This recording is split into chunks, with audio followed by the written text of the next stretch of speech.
might be up and down. So I might have to transfer running of the meeting over to Kelly at periods of the night. Okay. Go out. Okay. Got a 12-week-old pup in here with me. Oh, you are brave. Foolish. I don't know about brave. Taking it on, you know. She let me sleep Up and down. 8 hours last 2 nights, so I'm doing good. Running of the meeting over to Kelly at periods of the night. I think we have some echo. I think that was YouTube echoing. Okay. I think I've silenced that. Thank you. I appreciate that. I think. Thank you, Kelly. Hi, everyone. So there's Ben, and I'm Tamara, and Rick is here, and Rothstein. I'm not sure. Rothstein, excuse me. Is that your first name, last name? That's last name. Okay, Rothstein. First name is Vicky. Okay, Becky. And we've got Sophia. Hey. I thought it might be those neighbors. I'm Kelly. It's my husband, Jamie. We're actually eating dinner, so we're going to be camera off.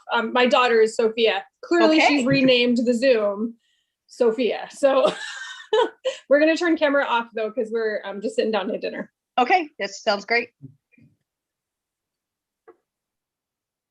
So, Vicky, do you have a son named Solomon? Yes, I do, Mr. Davis. Because you have 2 daughters. I do, and now 2 grandchildren. That's nice. I have 1. Congrats. Congrats. So you must have had children in school together? I take it. At Rose City Park. We All did just a couple of days ago. There is a lot of us that love this neighborhood and stayed around a long time. It's a good thing. Yes, it is. It is a very good thing. Good evening, Terry. Hello there. Tamara, I heard from Zoe, who had her second COVID shot, and she must have a really good immune system because she's in bed, sick. Hey.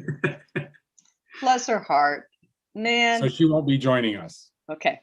That By makes the sense. way, Tamara, Yeah? your email for this meeting went to spam again. Okay. And I pulled several of them out of spam, which I would have thought the next one wouldn't have come. And I talked to Sharon yesterday, and she reminded me, I said, she says, oh, look in your spam. And what was really interesting is the lady that answered your email, I don't remember her name at the moment, but I had the email on my regular thing because her answer came through regular. And I thought that was strange that she's sending me the link. If you understand what I'm saying. I don't. Well, somebody answered your email that was at the last meeting, and I can't remember her name, and I don't want to go back to my email to find it at this point. Okay. Well, I'm glad you're joining us, Terry. Yes, on time this time. You know, you always have to check that spam filter, just in case. Yeah. Yeah, it's a good well, thing. it's got to register up here, you know. I know. The mental spam is overwhelming. Yes, Yeah, especially when really you got is. a lot of other things going on. So And Kelly, by the way, I don't know whether you got it or not, but I have the Civic Life audit report, or whatever you want to call that. Nice. I've got I got the report. There is a link to it. And, Ooh, send me the link. Had been okay, looking. I got it from Allison. Good. The link for what? The Civic Life report, The audit. Oh, the audit, or what's not really an audit, but the independent audit or whatever. I Oh, got there's it. some damaging information in there. I read it. I read it, and it was very interesting how Joanne Hardesty didn't want it released and called it a personnel issue. However, on the very first couple pages, the organization that did the assessment explained why it was being done. And it was not a personnel issue. It says they were tasked with assessing and clarifying the Bureau's positioning and needs with respect to fulfilling its mission. And 2, evaluating the Bureau's culture and employment practices to inform how best to create and maintain a healthy, respectful, and productive work environment. That is not a personnel issue. Personnel it's a fine issues line. came up. It's a Fine line. Well, I'm It going to was have to start not- the meeting now. Kelly, you were going to Okay. say something, please? I was gonna ask Kelly and Jamie what their last name is. It's a Rand, and I actually changed our name on the Zoom. So you can I see see. it. AU. Oh, okay. Yeah, AURAND. AURAND. That's And helpful. Stephanie, what is your, singer? Why don't we go around Okay. and introduce ourselves? We're on recording, right? We are. Okay. My name is Tamara DeRitter. I am the co-chair for Rose City Park Neighborhood Association Land Use and Transportation, and I'm also the chairwoman for the Neighborhood Association. And Kelly is my co-chair. So Kelly, you get to introduce yourself. Kelly Davis, co-chair with Tamara. And Becky? Stephanie, you want to introduce yourself? Yeah, Stephanie Singer. I live in Rose City Park. Hello, Ben Joy. I live in Rose City Park for the last 28 How years. do you turn the volume up? Judy. Hi, Okay, Sharon, you want to introduce yourself, please? Yep, I'm Sharon Fuchs. I am a Land Use and Transportation Committee member. Rodstein? Vicky is the first name. Vicky, and, not Becky. I'm very happy to be here tonight. Okay. And Kelly and Jamie? I'm Kelly. That's Jamie. And we live in Rose City Park, right at the intersection of 64th and Sacramento. And I live next door to them. And our other neighbors, Judy. I'm Judy Potter Zen, and I've lived on 64th since 1969. 2 and 3, we've lived in 2 houses, 2 and 3 houses north of Brazil. Oh, And all the may I best interject? work. May I interject? We're doing introductions. What would you like to interject? I just realized everybody's explaining where they live. Yeah. I live on, right at Brazil, right in front of that magnificent subtle crosswalk. Okay. Excellent. And we've got Zachary. Hello, can you hear me? Yes. Hi. Go ahead and introduce yourself. Great, my name's Zachary Lauritsen, recent addition to the neighborhood. Moved here about 4 or 5 months ago. This is my second meeting with you all, and I live 62nd and Hancock. Nice to see everybody. Great. And we've got Kelly and Jamie in face only. Did we already introduce you guys? I think we did. Okay. So, yep, we did. Okay, go back to eating. And Abra is here too.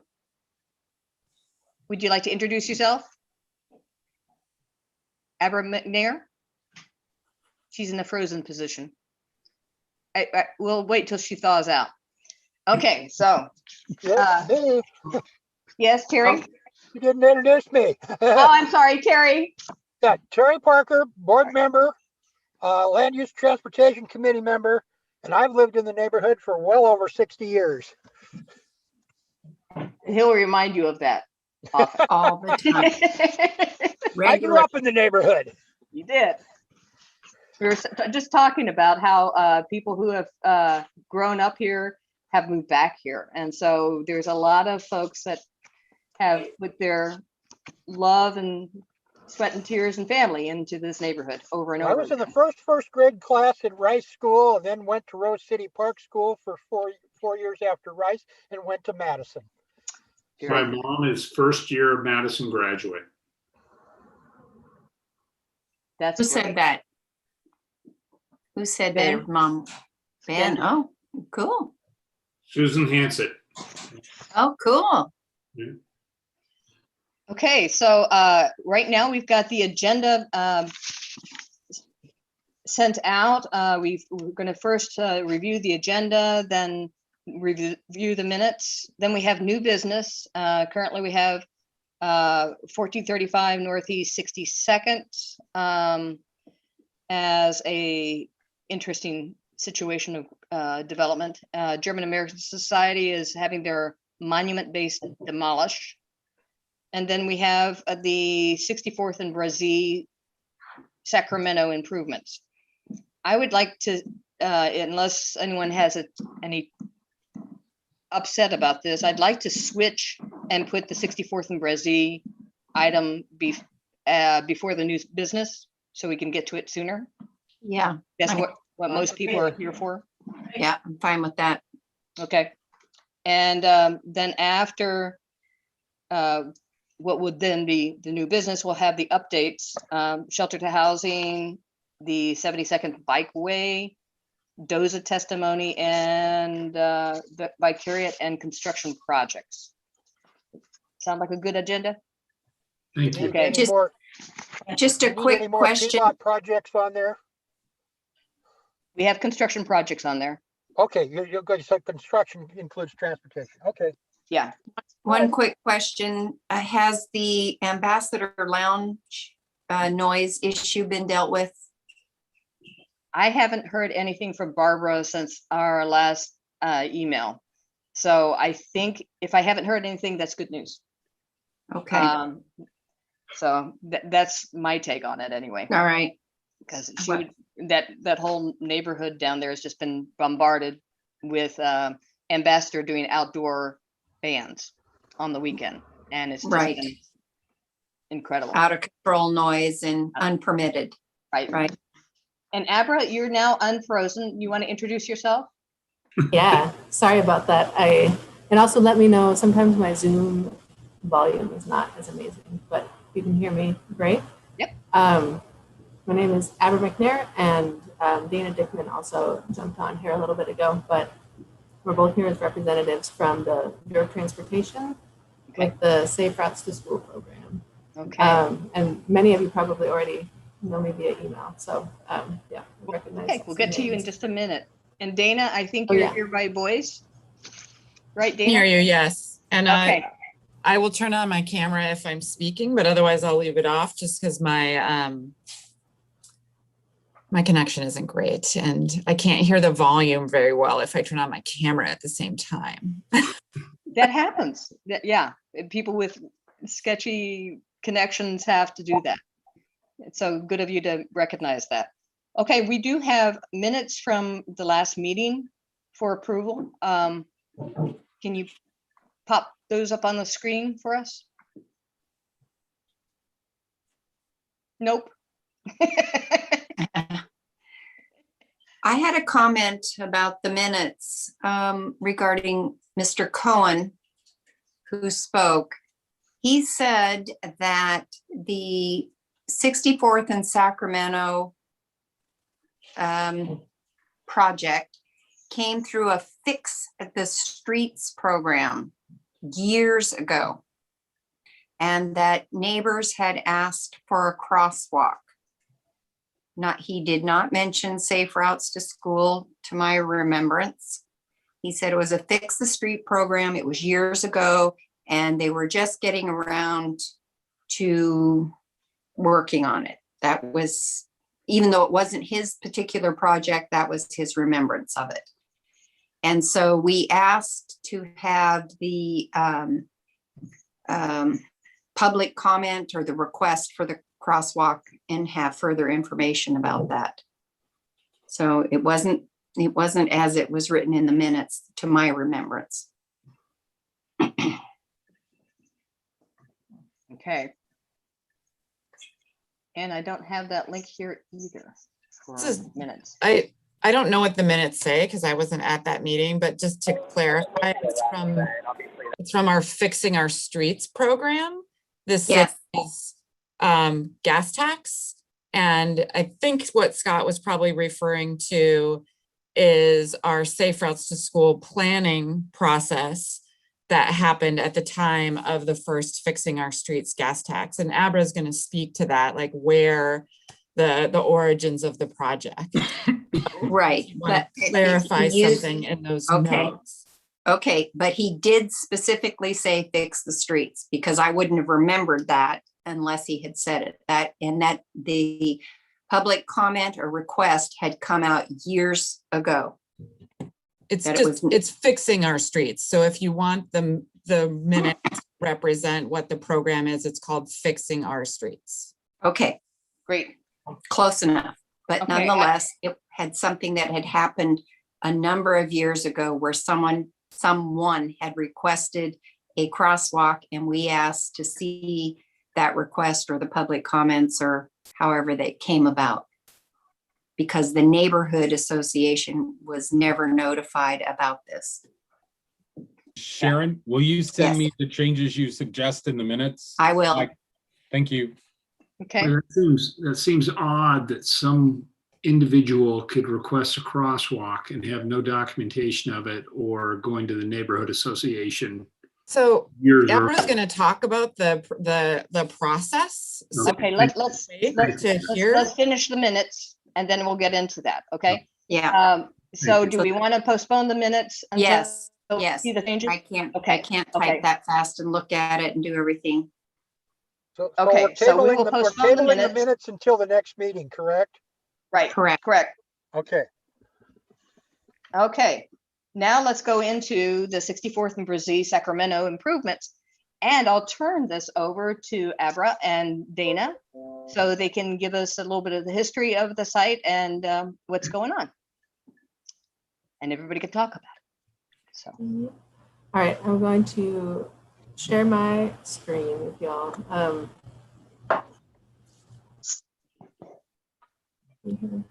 I think I've allowed that to happen. Yes, you have. Thank you so much. Yeah.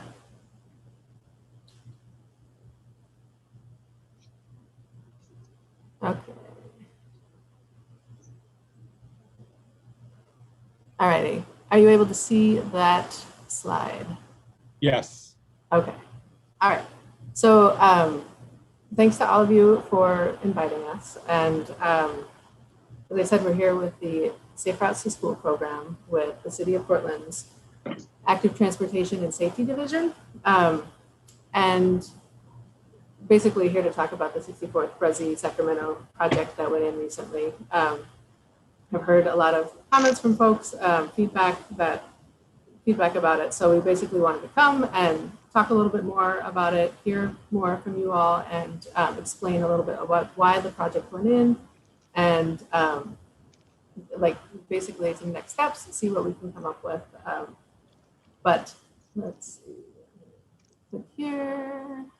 Okay, so basically just what I said, talk a little bit about us, the project background, what we've heard from neighbors already, and next steps. And this is a very brief overview of where Safe Routes to School sits. So we are within the Active Transportation and Safety Division with the City of Portland's Bureau of Transportation and a couple of other programs and initiatives that are within PBOT. In that same group are Vision Zero, Neighborhood Greenways, the Bike Town Bike Share Program, Sunday Parkways, and then our Safe Routes to School logo is there. So we are all sit within that same division. And Dana is the safety manager of Vision Zero and Safe Routes to School. just a moment. I'd like to let people know they need to put themselves on mute while the speaker is speaking, so there's no interruptions in sound. Thank you so much. Okay, and so a little bit on the background of the project. This, one of our primary goals of Safe Routes to School is to create a network of primary investment routes, is what we call them, to every K-8 public school within the city of Portland. And then to prioritize safety investments along those routes. And so the map that's on the right side there, you can see a lot of like little like fainter lines that those all represent the primary investment routes. And then any of the dots or thicker solid lines are projects that were highlighted through an outreach process that we held in 2017. And the reason why the 64th and Brazil Sacramento project is, it sits on one of those primary investment routes for Roseway Heights Middle School and Rose City Park Elementary School, and also the Otis V. McDaniel High School, formerly Madison. And so that in particular is why that project was put in the first place. But this is kind of our overall goal, that there is a safe, accessible route for the most amount of students within the city of Portland to get to a school in their neighborhood. And let's see. So that process that we went through, we did a large amount of, outreach with schools and school communities around the city. And so we did open houses in all of the high school clusters in PPS, and also with Centennial, Reynolds, like we have a couple of schools in those districts, and then Park Rose and Beta Douglas. So we focused on the schools in those areas. We did walks with Oregon Walks to walk around the neighborhood and kind of do like assessments of the walking conditions. The person up on the left in the photo is drawing their route to school that they take with their family or their young student, and also like highlighting different places where they had issues or they like safety concerns. So we had an online survey. We also had a couple of years of data that we took from a travel survey that Safe Routes to School had like sent out each year. Some of you may have filled it out with your student at some point in time. But overall, safer crossings, complete sidewalks, and slower speeds were like some of the top reasons that that families were asking for, essentially. And through, so like what that map basically conveys that I showed you a couple of slides ago was the amount of need, essentially. So not all of those projects were funded. And through the Fixing Our Streets program, which is the 10 cent gas tax, that they had allocated $8 million of that specifically to Safe Routes to School to do infrastructure investments for safety in connection with schools. And so Abra, I noticed yes. that you didn't have any of the neighborhood associations listed in your outreach. Yes. Yep. We focused specifically on schools and families that connected to the schools. We did do, I believe, like share it out on Nextdoor and things. I could be incorrect, but we did. Yes, yeah. So we connected with schools and asked them to help share the information out. So the bar graph up on the top essentially shows the amount of money that we received, the additional funding that is from like crossover with other Bureau projects. And then the gray bar at that point in time was 228 million in need. And that's in 2017 dollars. So it's essentially the, it gets more expensive each year. But, and the bar graph below is not like that, or the table, you don't have to look too closely at it, but essentially over 1,200 projects. Some of them are sidewalks that are very expensive. Some of them are crosswalks. Some of them are like putting in median islands or things like that, but all focusing on walking improvements to schools. And of like the money and allocations and different things, like PPS has 7 high school clusters. So just basically how we are splitting that money up. And so we went through that outreach process and had highlighted projects through like with school community feedback on where they would like them, and also which routes would collect most amount of students that are on their routes to school.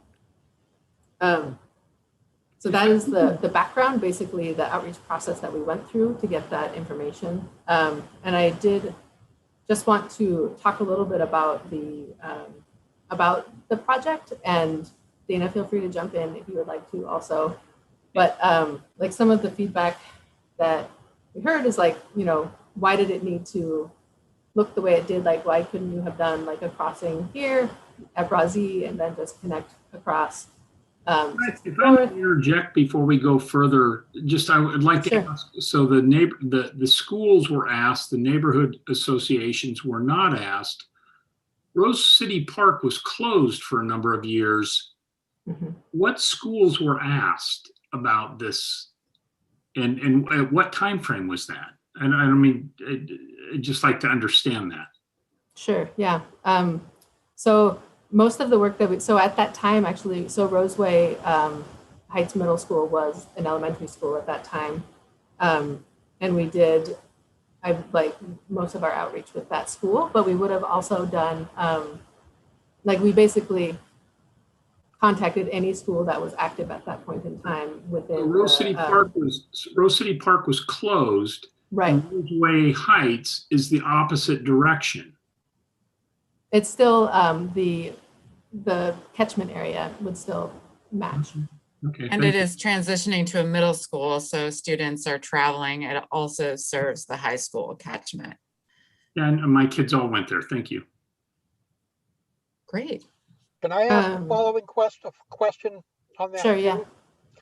At CNN, we had a process that we went through, PED-PDX, doing some mapping and stuff like that. Francesca came out, and I thought it was very good. I'm one of the reps for the transportation committee at CNN. And how does this dovetail? How does Safe Routes to School dovetail with what has come out of PED-PDX? I can speak to that a little bit. So PDX and the outreach that was happening around that was happening sort of simultaneously or around the same time as the outreach for Safe Routes to School, and actually kind of direct coordination.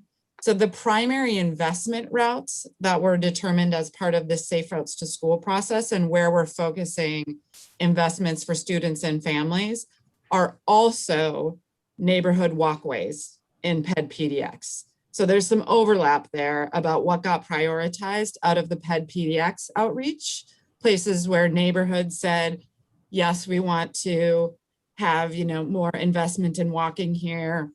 We're concerned about safety. Some of the similar things that folks said that they wanted for students and families, like more crossings, concerns about speeds, particularly on neighborhood streets. There was a lot of overlap. So that's how those two things are connected. When you look at PED-PDX and you see neighborhood walkways, you're going to see kind of a direct overlap with the primary investment routes.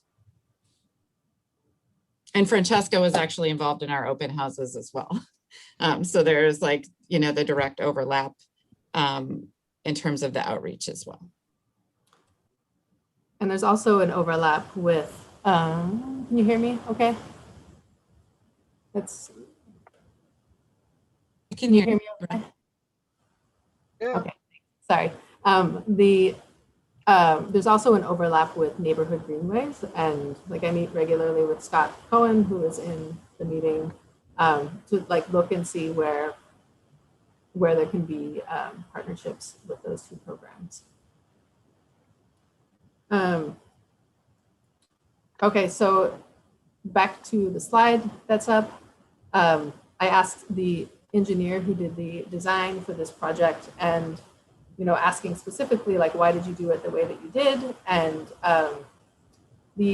so the crossing here, if we did want to put a crossing across Northeast Brazil, there are a number of things that would have had to happen, namely the putting in 2 new curb ramps, because this is someone's driveway here, or this is a driveway. And so we would have had to set it back over here, and also like move the stop sign, and also remove parking along these like two stretches. And so that was like one reason why he was not wanting to do that. And also basically just providing a better like route or like guideline for the pedestrian crossing here. I guess also another reason, if we had moved the crosswalk back over across Brazil, then he would also be closing the ramp that's already exists there, like as far as like policy or however that works with engineering, that he would be closing that ramp there at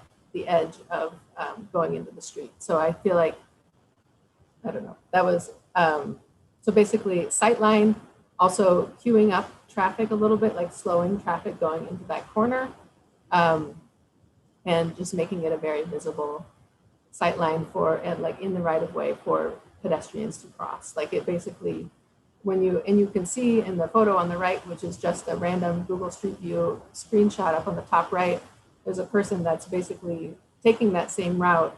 Like I feel like it's almost like a desire line for that you might see in like a park where you see like paths that cut off of like the main path because people want to go the most like natural way across. So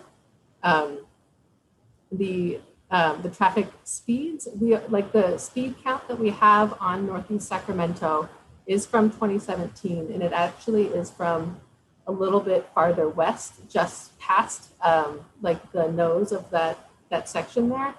And speeds at that point in time with about like 1,050 cars on like a random Tuesday over to a Wednesday. So like the speed counts there, 85% of people were going 5 to 6 miles an hour over the speed limit, which doesn't sound like a lot, but that is more like 20 miles an hour was the set speed at that point in time. And if you think about, there's also 45 people of those numbers those 1,000 people going 10 miles an hour over the speed limit. And like 45 people doesn't sound like a lot, but in a given day that can, you start to be aware of that. And if you're going, and so the one thing we don't have is the turning into Brazil, but if somebody is going 10 miles an hour over the speed limit, and they would not have to slow down really at all to get into Northeast Brazil. So that is like, and I guess a contrast to that is that we have a count from 2021 up on Alameda near 66th Avenue, where it's only like 400 cars per day, and they are going, that 85% of people are going 21 and 22 miles per hour. So it's like a lot slower, a lot, like I just feel like you can go faster on Sacramento. So It's a much narrower street on Alameda. So really there is no comparison between Alameda and Sacramento. And I guess those speed bumps that were put in, which I helped do years ago, have dramatically slowed down the traffic on Sacramento. Tamara, I just want to call your attention. There's a mention in the chat box. So you might want to call those out from Dana Dickman. Neighborhood associations were notified of the open houses, which were held at schools. Schools and families were the focus of outreach. I do not remember ever our neighborhood association being made aware of these open houses regarding any changes like this in our neighborhood. Not one.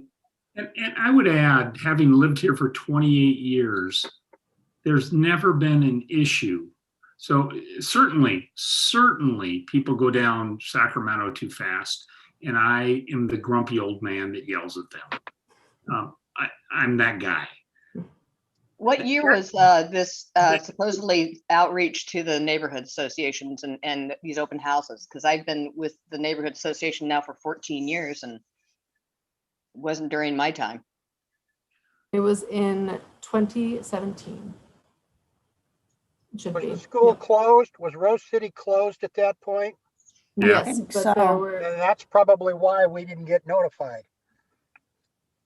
And because they're going fast in Sacramento doesn't mean they're doing down Brazil at that speed either. No, It's correct. No, I know that. Yeah. I agree with I can't prove that with, I am just saying that as it's a wider road, I'm sorry. people are able, oh, God, I'm sorry. And I'm not trying to, no, I'm frustrated with the situation, not you. Thank you for being here. yeah, no, I appreciate it. It's nice really overall to see you all in person. I really appreciate that. in person, I guess. I guess, so I went out and observed only, I obviously haven't lived there for 28 years, but I went and observed on like a Friday afternoon, maybe like 5:30 p.m. or so, and watched how, like basically how pedestrians were able to like casually walk across that intersection, and cars definitely had to slow down going in.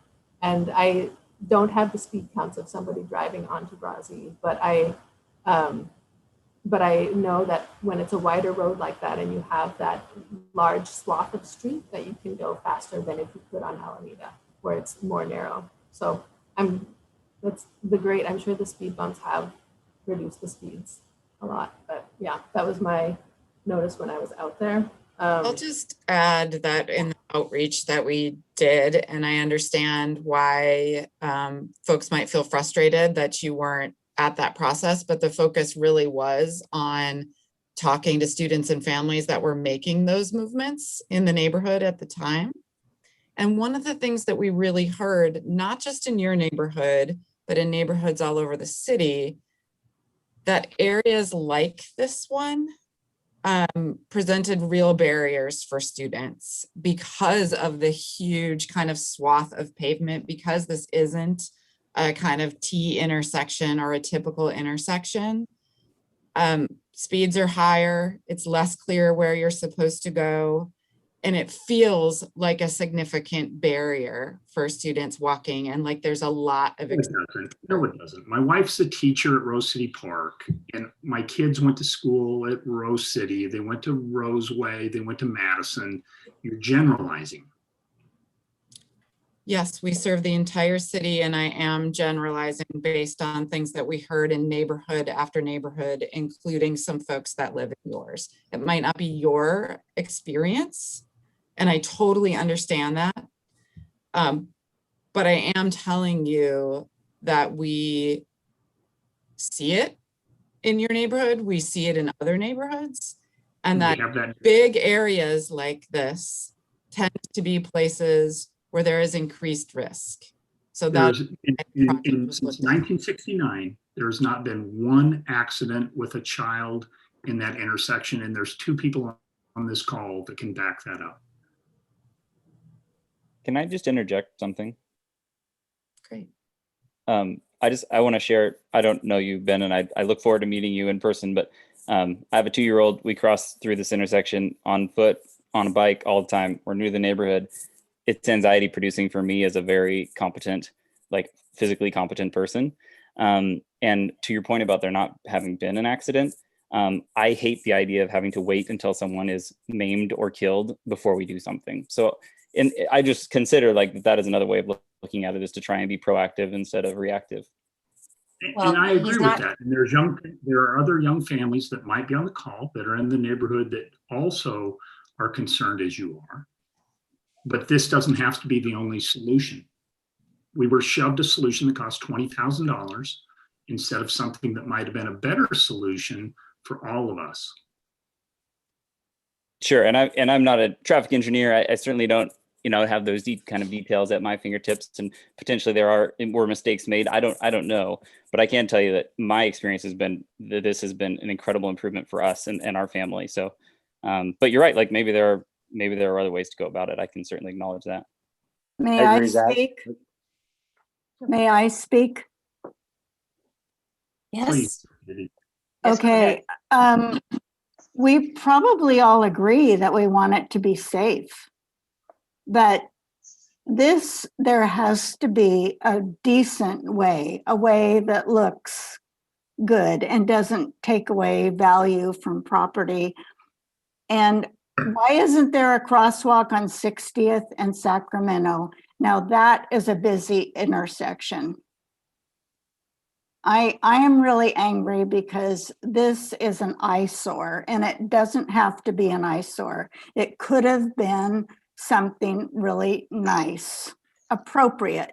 This could be the way it is now. It could be on St. Helens Road or some industrial area, not here. Not in a beautiful residential neighborhood. I'd like to follow up with what you're saying, and I don't live on Sacramento, I live below the park, but from a driver's point of view, because when I heard about this, I drove by. If you drive down Sacramento, it looks totally confusing if you wanted to turn onto one of these two streets.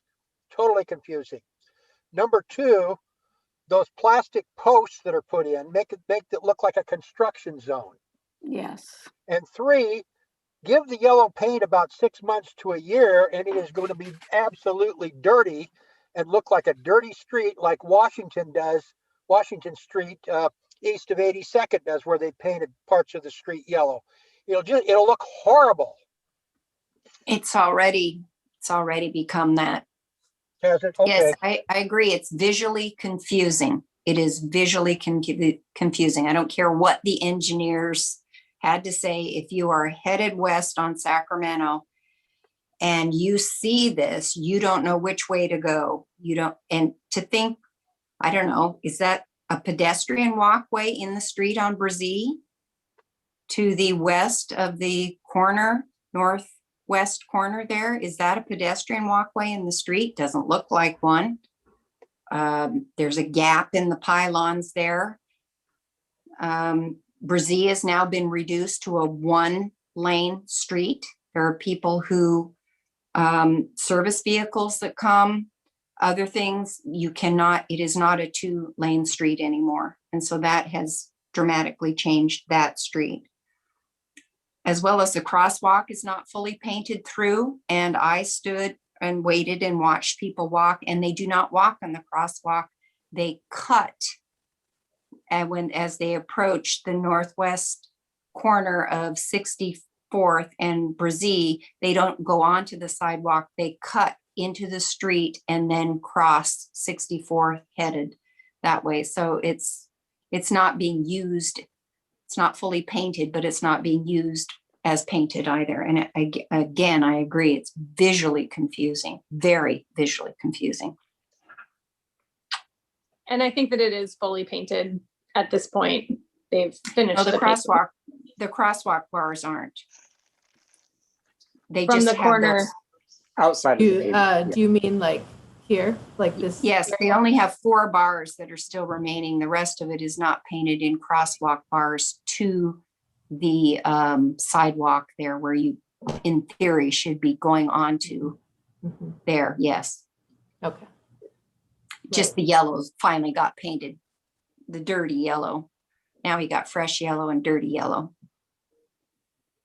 Why did 64th need a crosswalk when not a single street that goes north-south on Sacramento needed that?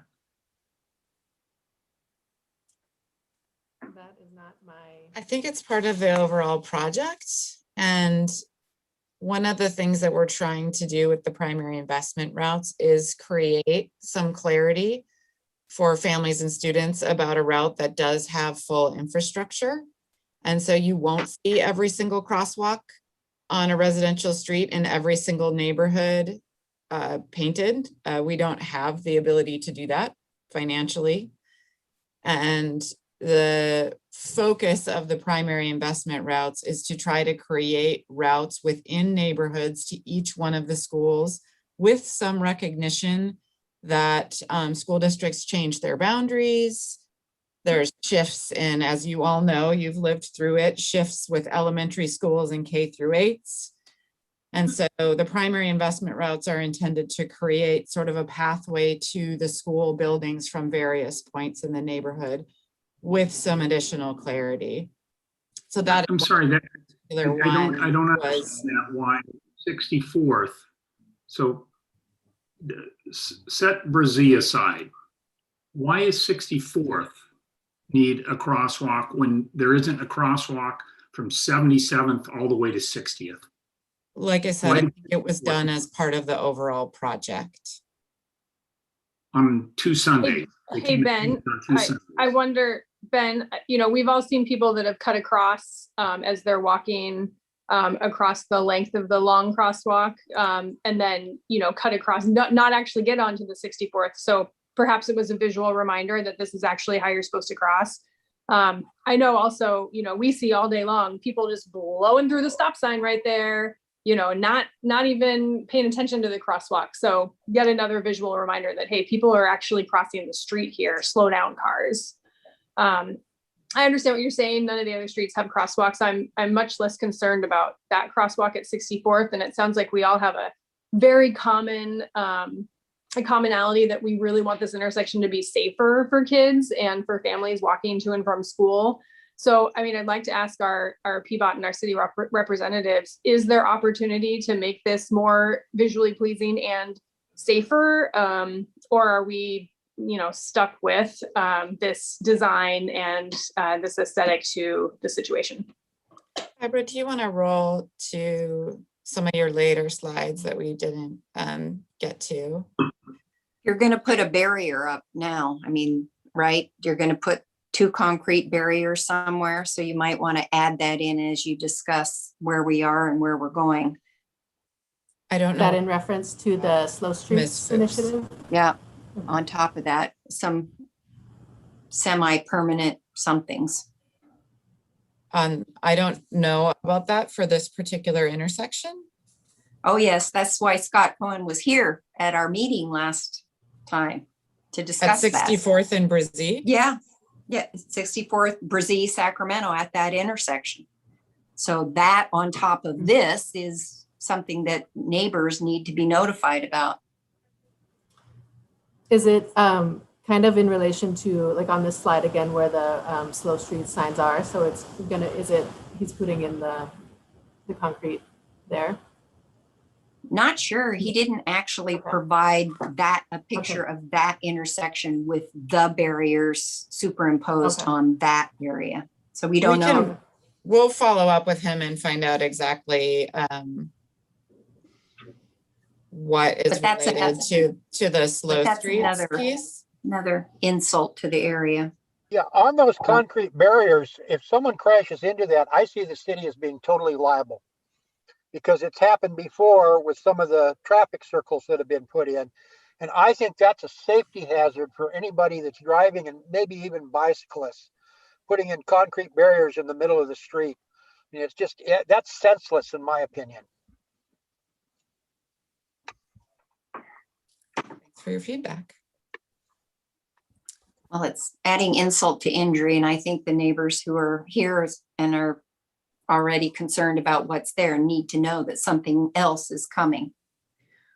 Before we jump into these options, which Abra, please feel free to go over. I just want to take us back a little bit to the $253 million price tag to get basic infrastructure to schools and kids all over the city. Just a reminder that we have 5 school districts and over 100 schools that we're serving.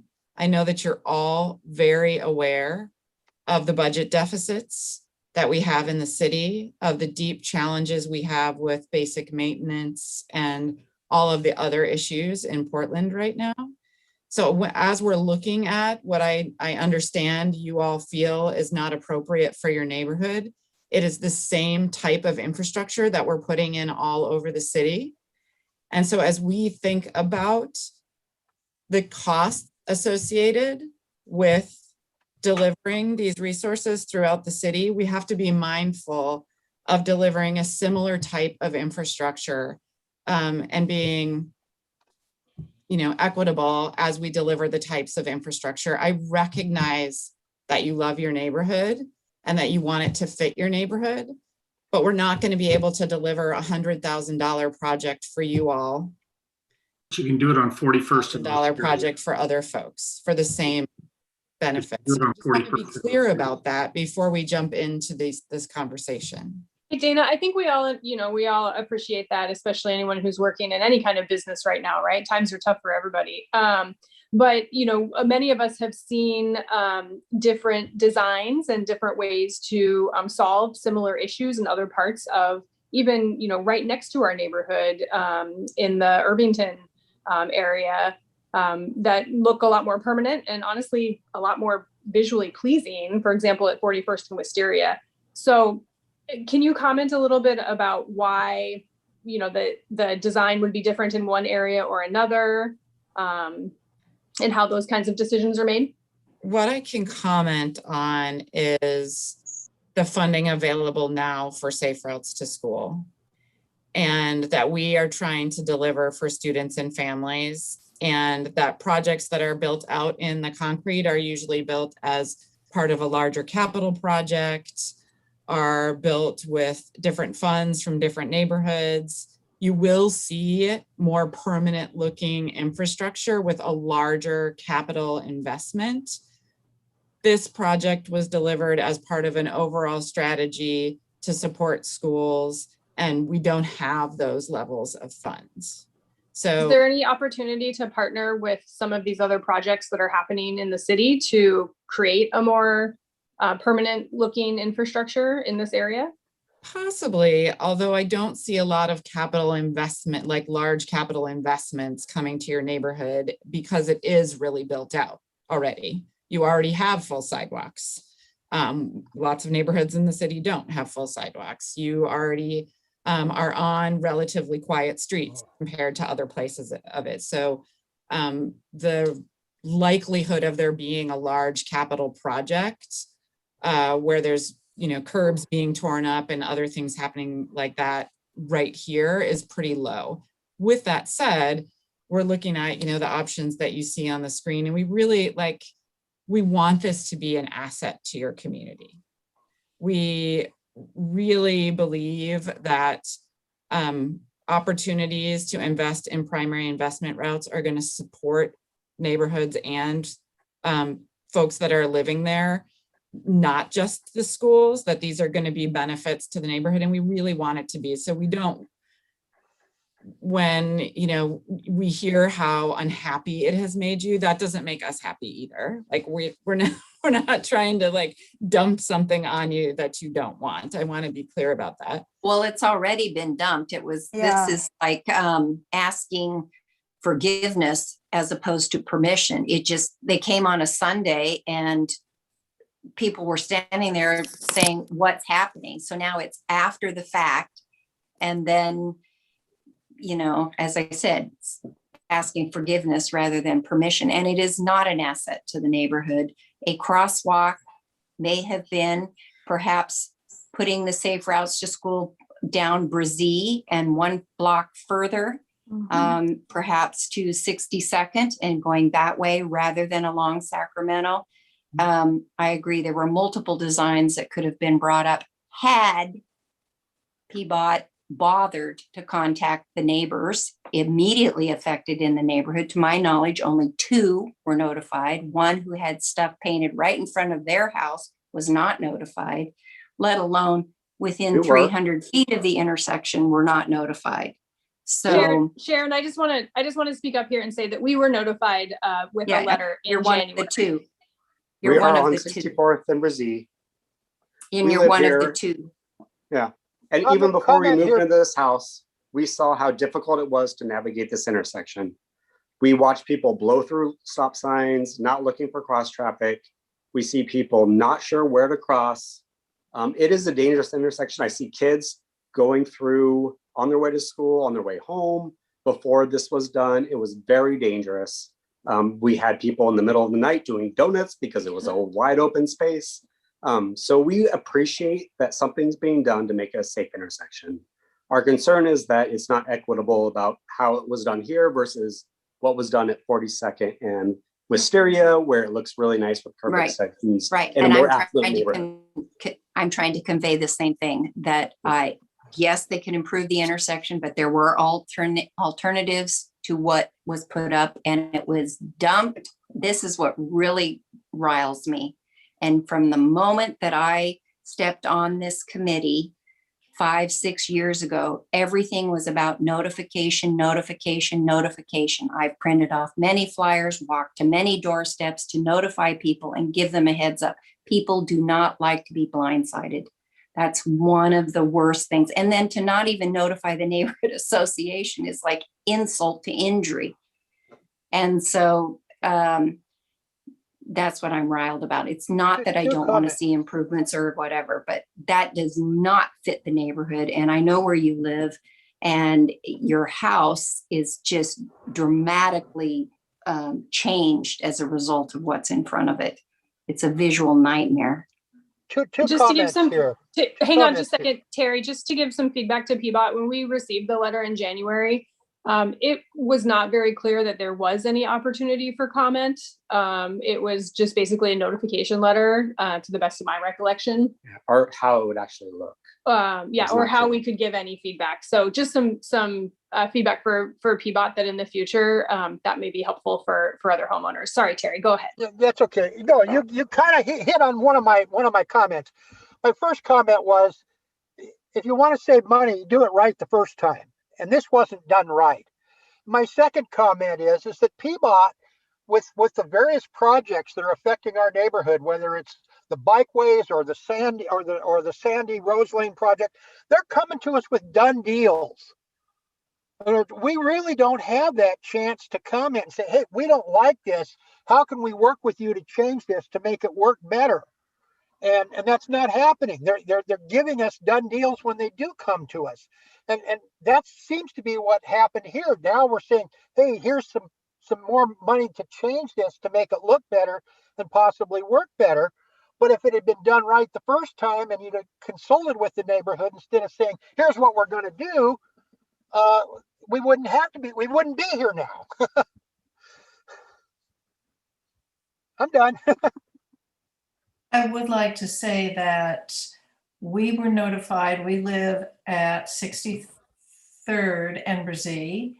We also, the neighbors to the east and the west were also notified with a letter. And the letter indicated that all three of our houses would be losing on-street parking. And there was a very small diagram in there.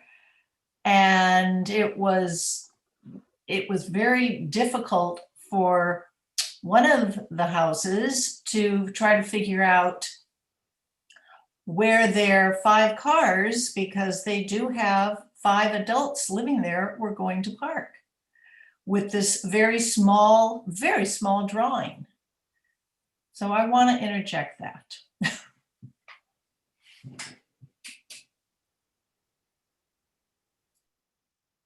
Do y'all want to spend some time talking about what the different options might be? I'll be clear that the concrete curb extensions, we do not have the funds to come in and create this in concrete. We just don't. And I will own that this is bigger than just a crossing and that it has an impact on the neighborhood. But for the Safe Routes to School program, when we're doing basically a crossing improvement, we aren't doing extensive outreach and talking about design. I recognize that this is bigger than just a crosswalk marking and that we erred in that, and I can hear your frustration. But just so you understand that when we're doing these crossing projects that are safety focused and that aren't changing curb lines, we aren't doing extensive outreach. And that is why it wasn't an attempt to not come to the neighborhood association. And I can see that this is bigger than that, and that would have been valuable here. Amber, do you want to go over these at all, or do you folks feel like you can see what it is? And do you want to just have more? I have a question. If budget is tight, why was it done on Sunday with probably 5 workers out there all day? Why? It wasn't an emergency, not in any way. We have crews working on Sundays pretty much all the time. As I told you earlier, we have nearly a $600 million backlog of maintenance around the city. So we do have crews working on Sundays for both maintenance and safety projects. We have for years, and we will continue to have crews working on Sundays. This project was not unique. I don't know what else to say about that. There is actually probably a little bit more due to separation that was required early on with the pandemic. There's like an even more significant backlog because crews weren't able to travel in the same vehicles for quite a long time. So we're actually playing catch up on a lot of projects. It's just ironic that both days they did work were on Sundays. Well, no, I'd like The to optics are horrible of that. Ben, I do want to interject that they actually came on a Wednesday first. I Oh, know it's because frightful. it's in front of my house. So they Yeah. came on a Wednesday, 5 men, 5 trucks. Then they showed up on Sunday with 5 men, 5 trucks, and then 2 more trucks came on the Sunday with 2 more men. Can I I know ask a little they bit did the about- line. You and I spoke about it. Can I ask why there's so much concern about folks working on Sundays? Is it because it felt disruptive on the weekend in your neighborhood? No, No, because because you said it was about cost and you're paying people double time on a Sunday. So you can't talk about it being about cost and then send people on a Sunday double time and not thinking about the long-term maintenance costs. We want financial accountability, and I'm a liberal Democrat, but I want financial accountability of if you're going to do a project, do it right. Well, I'll just say that, like, I don't know that it matters if we're doing this or if we're doing maintenance on Sundays. We have crews out during the weekends doing work throughout the city. I hear you. But I don't know that we can expect to not see crews throughout out on weekends, given the level of work that needs to be done in the city. So Dana, just a question, do they get paid differently on Sundays than they do on, say, Monday through Wednesday? Or Depends Monday, on the folks that are working and what shifts they've been working. So it's not always overtime, but sometimes it is. Okay. So folks, we have this in place. The question we have before us then is what to do. I think everybody agrees we need to make this intersection as safe as possible. Yes. So our neighborhood doesn't have chunks of money to toss at making, spending on these changes. I'm not sure where those funds would come from. What is this chart about? I don't understand. Why is it up? Abra, do you want Is this thing? Yeah, it's basically, can you hear me okay? Yeah. Thank you. It's basically some options of ways to change the look of the intersection. Like, my understanding from the emails that I have been receiving is that the candlesticks, for the most part, like, yes, I've heard things about the paint too, but that the candlesticks are like the biggest eyesore for folks. And so we're looking at the possibility of, so if we took those out, like, I basically wanted to like list out what the options could potentially be, while knowing that there's probably no money for the concrete curb extensions, but wanted to give that like show like how much that would possibly cost. But things that we could likely do are removing the candlesticks, and so that's minimal cost, but at that point, then that removes much of the safety feature of the intersection at this point. If we replace the candlesticks, and I had this kind of strange, like, I just wanted to throw here as an example. So without the candlesticks on this, it's called tough curb, and so it's lower, it's minimal. It wouldn't be as visible, and it would, like, we could potentially like lay those out around the yellow spaces, and so it wouldn't be as visible with the candlesticks. That would be another probably low cost option, and would change how the intersection looked. Again, it would not have the same safety features, but it wouldn't be as easily driven over. It would still make people, like, slow down and possibly, go into the intersection differently. Can I ask a question here? The tough curbs, are those like those little kind of bumps with the yellow stripes on them that they're putting around the city? They are it would be like the plate bases of them. Yeah. They're little like small dome. They're like about a Yeah, foot they're or kind more. of putting Yeah. them where yellow lines are near Yes. crosswalk. They're slightly different, actually. Okay. Tough curb is a little bit different than those. Those are the left turn traffic calming, and they're Got it. wider and lower. These are a little bit higher and narrower. Are they rubber? I think Rubber so. or yes? I think so. Okay. And then the other, like the request also was for the concrete planters, which are surprisingly expensive. Like $1,500 to $3,000. I heard like two different cost estimates, including like bringing the installation. So like if we wanted to have enough of them spaced out so that it still maintains that safety, like the safety of that crossing, then like with the maybe 10 or a couple more of those planters throughout that intersection, it would be $15,000 to $18,000, and that would come with like the sod and the what you call it, the planters, but nothing inside of it. So that would be something that the neighborhood would maintain in that sense. And again, I don't know, like that's just like an option there, but I don't know about the funding at this point, but wanted to put that out there. I think also with that, like you can yes, drive into them like Carrie was saying, or like I don't know, they're like someone had also at some point mentioned like concerns about emergency access. I don't know, like there's it would That can all be designed in. That can all be designed. That's probably true. Yeah.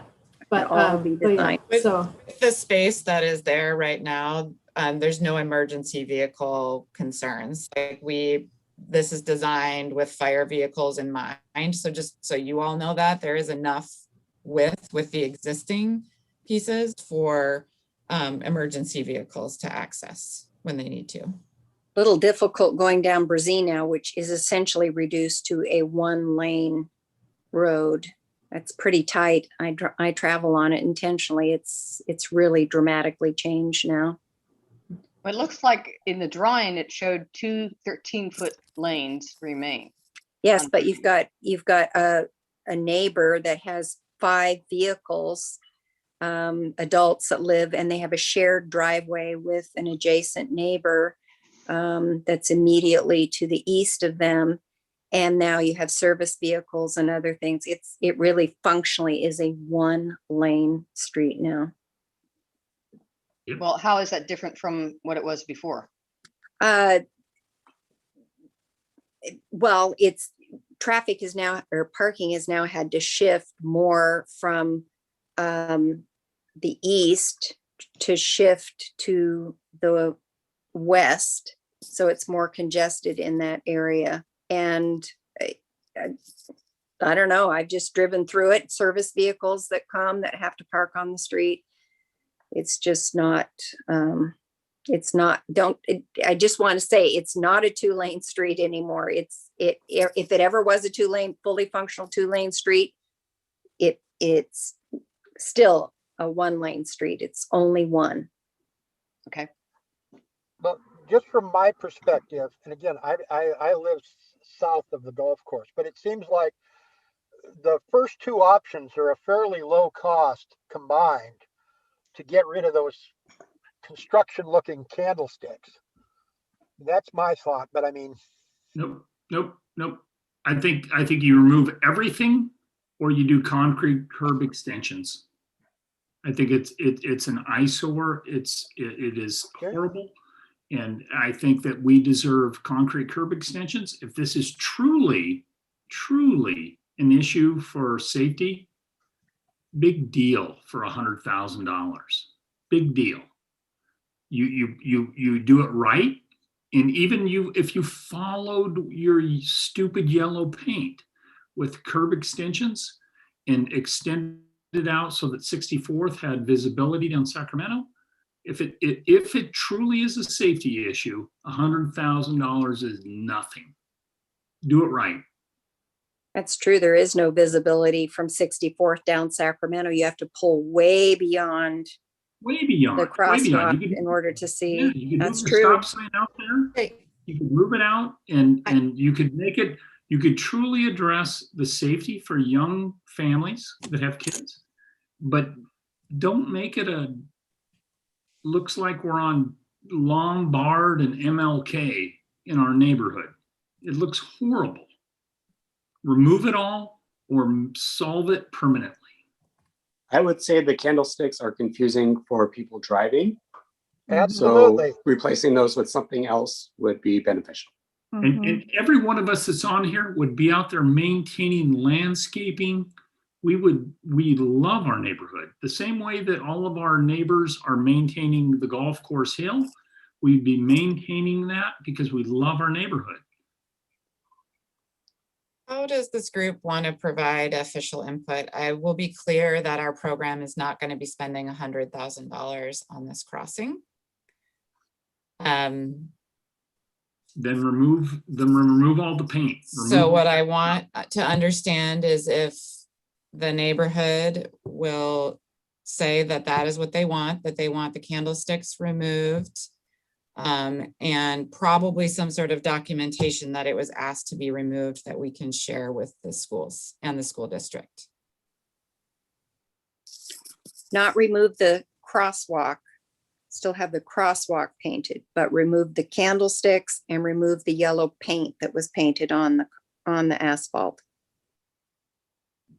I Is think that the what- yellow paint is still advantageous to families that are trying to get to and from school. think so I too. really do. I think extending the crosswalk lines in the large area would be helpful. And I understand that we don't have the money as a collective group to spend on the concrete extensions, but what about the option just above that in the slide, which was the planters that the neighborhood maintains? Pretty pricey as well. We will look for additional funds if that feels like an option. Like there's a big difference between 10,000 and 100,000, as I'm sure you're all aware. And as I said earlier at the top of the conversation, we want this to be an asset. And so that's kind of why I asked, like, I want to ask to all of you, how do you want to weigh in officially and ask? Because I've heard take it all out. I've heard it's either all concrete curbs or we don't want any of it. So I guess we want to hear kind of something from you all. It doesn't have to be tonight. About what our options are. And I just have to be totally honest, like we don't have an option to spend $100,000 on this crossing. I will make one more comment here, because I said that the planters are very dangerous, and that's when you put them in the center of the street, which is what they want to do with the Slow Streets program. But the planters could possibly be arranged in this intersection where they are not as dangerous as putting them right in the middle of a street, in the middle of an intersection. So that's just another thing that I wanted to make clear with my comment about the danger of the planters. I mean, I was concerned about putting them now where the yellow or the orange barrels are in the middle of the street for the, like I say, the walkable program, where if they're much closer to the curb, they're not, I'll say, as dangerous as putting them in the middle of a street. Well, it should be an integrated project with Exactly, the new yeah. barriers that are there and what changes we're potentially asking for what's been laid down. Candlesticks, in my opinion, should go, and I believe that some of that yellow paint should go. If you can make it more visually directive, that people do follow the crosswalks with the yellow paint, but all that area blocked out, that's completely unnecessary. What Well, effect would I that have on think- safety? Say that Pardon me? again, Stephanie? What effect would taking the candlesticks out and undoing stuff have on safety? I thought I heard agreement that we want things to be safe. Then why isn't there a crosswalk on 60th and Sacramento, please? If you're looking for safety, is that what you're saying? That's right. Yeah. That's a much busier intersection. Painting the crosswalk, I mean, a painted crosswalk was not there. So painting the crosswalk was probably all that area really needed for the history of the neighborhood. I agree. And problems. Painting the sidewalk would have been a simple, easy, relatively And pleasing. maybe an extra stop sign or something, but I agree. I would agree with that too. And if they're putting permanent planters or the semi-permanent barriers, whatever those, with those and a painted crosswalk, that probably is all that needed. I would like to know what the replacement curbs look like. Just Yeah. because I don't know what they look like, and I don't know Yeah. if you guys have a diagram. Area. They just extend them. No, not concrete ones. I'm talking about the Those. plastic ones that they were talking about. Yeah, I'd like to see that too. Isn't there Yeah, me one too. right at 57th and Sandy, right at that intersection? Along Alameda and Sandy Boulevard, that's a low curb there. Yeah, it's painted yellow. I think that's what it I don't is. think there is. Well, there's something there. I'm We looking can at get it, and I you don't some think so. additional photos. We can get you some additional graphics or photos that show. I think what you're asking for is a visual of the tough curb. Yeah, Yes. yeah. Yeah. Also ask, your name says Rick Zen. I forget your first name. What? Rick Zen is my husband. Right, And yeah. my name is Judy. Okay, Judy, can I really confirm with you very quickly I'm going to share my screen again really quickly. And are you looking at, this is 60th in Sacramento. Are you thinking of 57th in Sacramento? No, At the 60th. 60th here. Okay. Oh, There's a lot of cut through traffic on 60th. Okay. yeah, that's Got a it. very dangerous intersection. And Okay. there'll be even more if they close down 72nd Drive northbound. Yeah. Okay. Thank you. I just wanted to Yeah. confirm. Okay. I would just chime in and say, I think I heard this from Kelly and Jamie. Oh, sorry, Tamara, you want me to stop? You're muted, Tammy. You're muted, Tamara. There you go. Oh, there I am. Sorry. One thing that I would like to bring up is that there's money for placemaking right now available through the city. And if we could utilize some of that money to decorate those yellow areas, you know, put a mosaic in there, make it attractive, make it an attraction. You know, people will come by and say, oh, look at that. Isn't that interesting? Take photographs of it. That's an asset for the community. And if you can build on that as a decoration and as an asset for the neighborhood and the houses next door, I think it might be a win-win. That's a great suggestion. And We actually have a neighborhood that did in Sullivan's Gulch that did their paint and post curb extensions like these. But they did, it was through a grant process. They did a different design for the paint in the space and worked with their neighborhood association to decide what that design was going to be. And that's something that we could also share with you, you know, where that is. And they've been super happy with the safety benefits, but also felt like, you know, they were able to design it in a different way. It's a much busier street, so it isn't necessarily exactly like this, but. That'd be great. Mhm. Like that very much. I want to emphasize the issue of placemaking, that's a great suggestion. It's a big place to make right there. It's a large bit of asphalt.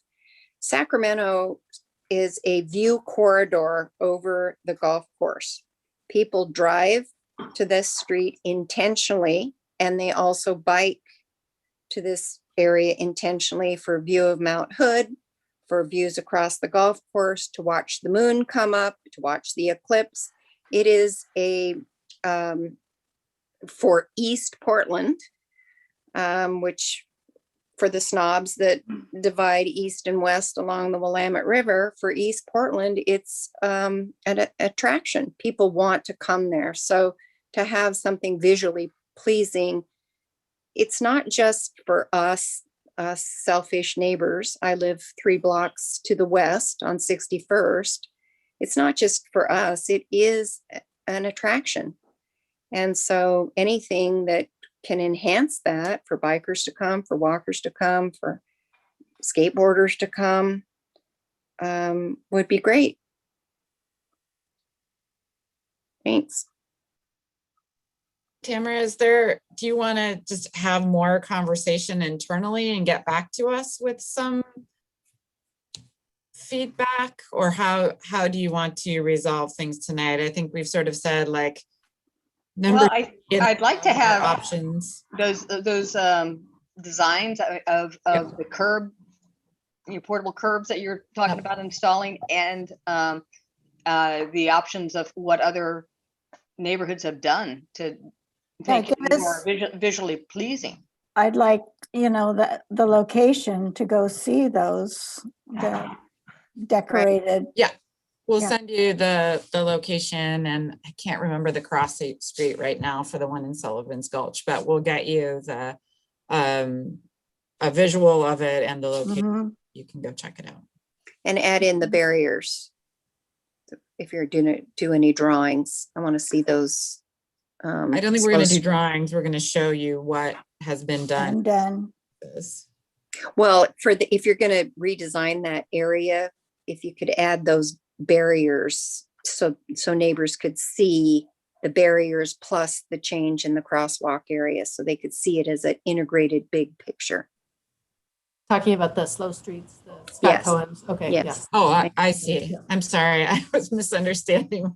That's it. I know. Thank you, Abra. Sorry. Yeah. And if the curb plastic things are, 1 foot or whatever they are, so then you end up having a geometric type circle. Yeah. So just so people have a better understanding visually of what it's going to look like.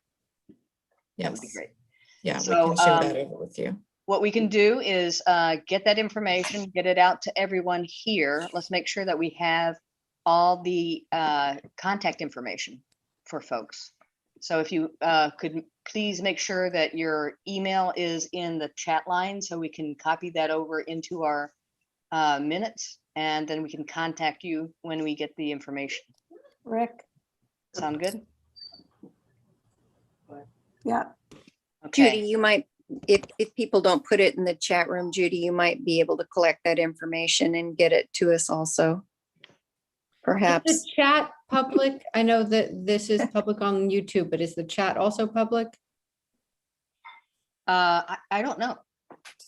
Well, I don't think. Tamara, are you looking for the information to send to you, and then you're going to send it out to us? Yeah. Okay. So basically, you want our emails, and you will get all the information, assemble it, and send it to us. Yeah.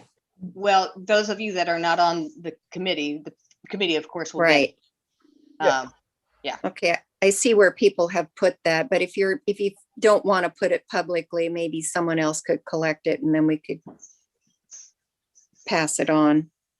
Okay. All right. What I would recommend is for us to gather more information, and then at our next meeting, talk about it. I think PBOT would be welcome to join us for that discussion, or we could have our discussion and then invite them to come back. How does that work? Sound good? Okay. Fine with me. Okay, so let's go ahead and schedule our discussion for the next meeting. That's going to be in June. And let's get this information out to you folks. Give you a chance to view what the options are. And I will look at the grants as well for placemaking, see if we can get some money there. Thanks for Thanks. having us. We Yeah. really appreciate the Thank you conversation. for being here. Yeah. Thank you so much, everybody. Have a good evening. Yeah, Thank you. So much. Thank you. Thank you. Thank you for doing this. Thank you. Yeah, I think so.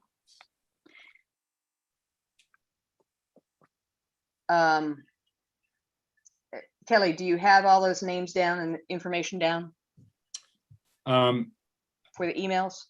From the I chat. have some of the ones that were submitted. Not everybody did it. Yeah, Okay. I can get some of those for you. Okay, let's just make sure someone grabs that so I can just keep going with the meeting. All right. Then we have, next is going to be new business. We've got the construction at 1435 Northeast 62nd. That's called Society RCP. And this actually came to us as a 3-unit apartment that we thought was going in. Excuse me, I'm dealing with the dog. And ended up that it is considered 3 units, but there are 9 bedrooms per unit. 10. 10? 10. Well, there's 29 units, so or 29 bedrooms from what I understand total. So it's 10 on 2 floors and 9 on 1 floor. Maybe something to do with bathrooms also. My understanding, it's 10 bedrooms per floor. 9 of the bedrooms have in-suite showers and toilets, and then there is 1 communal shower and toilet per floor, and then 1 Communal kitchen.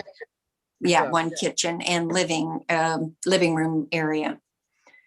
No rooftop access, no parking, bike rack on the south side, Outdoors. and no outdoor space. To Yeah, my but I'd say knowledge. the bike rack is outdoors. Yes, the bike rack is outdoors.